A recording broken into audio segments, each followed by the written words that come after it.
I mentioned pencil holding earlier. When you begin to notice and look around, you'll quickly see there are lots of ways to hold a pencil.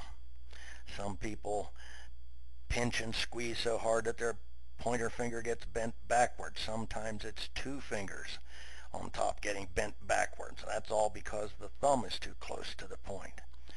Some people will try to wrap their thumb over top of their fingers and squeeze the pen in against their palm or against one of the other fingers down here, like their ring finger or their pinky finger if they have three fingers on top. Some people try to wrap their thumb around the pencil and then put fingers over top of it. There are all kinds of ways that people try to hold the pencil in an effort to feel like they can control it. So let's look at the goals and find out if there is a best way, just exactly what that is. The first goal is the image area. We need to be able to see the image area as we write to select good goals as we slide for good size and spacing.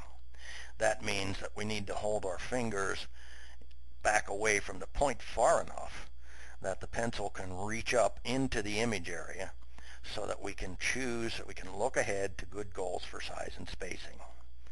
The second goal is relaxation. We don't want to be pinching and squeezing and smashing in any way that's going to cause pressure so that we have to stop and rest our fingers while we write. And the third goal is control.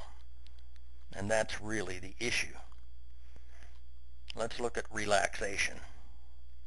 If you were walking down the street and your hand were dangling at your side, and you weren't gripping anything at all, your fingers would be in this position.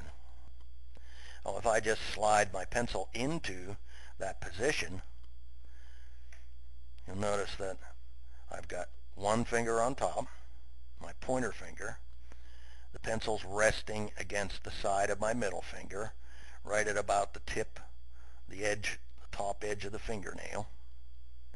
And my thumb, without pinching or pushing, is resting against the side of it to hold the pencil into that tripod that lets me move it up and down as I write. We made up a song. It'll be fun to learn it, and I think you'll see how it applies. The song goes like this. One finger on top, stay back on the paint, don't pinch, don't squeeze, don't press down hard. That's the pencil song. It really says all you need to know. One finger on top, your pointer finger. Stay back on the paint. Slide your fingers back far enough that the pencil can reach up into the image area without covering it with your hand. And then get used to how weird it feels. That's the control issue. As soon as you change the position of your fingers on the pencil, you won't feel like you can control it anymore. That's because a whole bunch of new muscles can suddenly participate in the pencil driving task, and they don't know how. We need to practice a little bit to allow the brain to make connections with those new muscles, and it doesn't take a lot. We could just do some simple sliding of lines across the page like this. As we do, our brain will establish some connections with those muscles. It'll begin to feel a little bit better to hold your pencil the right way. Maybe you can make some loops travel across the page like this. Then try some garlands where you're rolling over and over and over and over and over across the page like that. Sliding lines, making loops travel across the page isn't threatening or difficult like building letters in words, and so that's a good way to start.